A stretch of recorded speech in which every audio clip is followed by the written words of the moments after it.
प्रभात विद्यार्थियों, आज हम आपके हिंदी व्याकरण से भाषा पढ़ेंगे। भाषा किसे कहते हैं? बच्चों, हम लोग एक सामाजिक प्राणी हैं।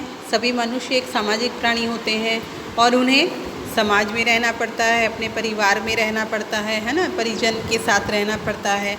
तो लेकिन जब वो अपने एक दूसरे की बात जो है एक दूसरे को व्यक्त करते हैं तो वो कैसे व्यक्त करते हैं? तो भाषा के द्वारा व्यक्त करते हैं। इसका मतलब अपने मन के विचार जब एक दूसरे को हम बांटते हैं जिस माध्यम से, उसे ही हम भाषा कहते हैं।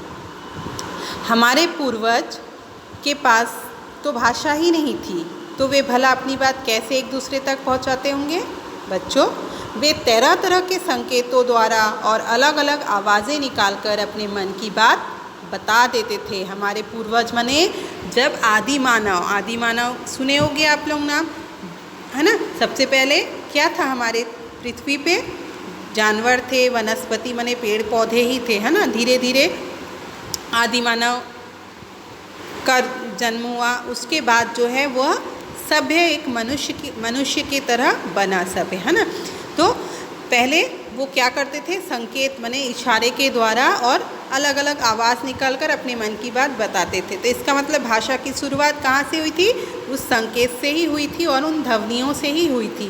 बाद में जैसे जैसे आदि मानव सभ्य बने और कुछ विशेष ध्वनियों, शब्दों, चित्रों और संकेतों के द्वारा वो क्या किए? अपने विचार को बताना शुरू किए। बच्चों, भाषा के दो रूप होते हैं, मतलब दो प्रकार होते हैं। एक होता है मौखिक भाषा और एक होती है लिखित भाषा। मौखिक भाषा किसे कहते हैं?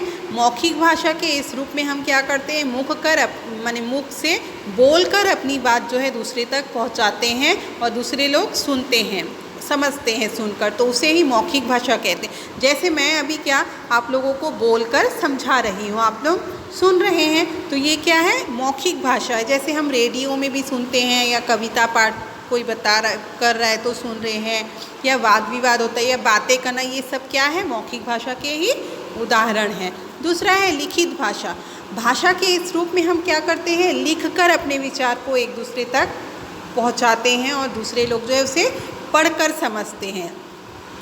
ठीक है, तो लिखकर हम अपने विचार को जब दूसरे की तरह माने पास पहुंचाते हैं तो वो क्या होती है? लिखित भाषा। जैसे आजकल आप लोग व्हाट्सएप में जो हम लोग लिख कर भेजते हैं या मेल करते हैं, ईमेल, है ना, पत्र में लिख कर भेजते हैं या किसी को चिट्ठी भेजते हैं, तो ये सब क्या है? लिखित भाषा है। इसी तरह विद्यार्थियों, एक सांकेतिक भाषा भी होती है। सांकेतिक भाषा मतलब हम जो इशारों के द्वारा या किसी संकेत माने चिन्ह के द्वारा हम अपने बातों को दूसरे की ओर पहुंचा रहे हैं, तो वो क्या होती है? सांकेतिक भाषा। आप जब कहीं बाहर जाते हैं तो आप लोग देखे होंगे रास्ते पे क्या होता है? सिग्नल होता है या फिर ट्रैफिक गार्ड रहता है, वो क्या करता है? हाथ से इशारा करता है ना, कि अब दाएं जाइए या बाएं जाइए या सीधा जाइए या रुकिए। तो वो इशारों के द्वारा हमको बताता है, तो वो क्या होता है? सांकेतिक भाषा कहलाती है।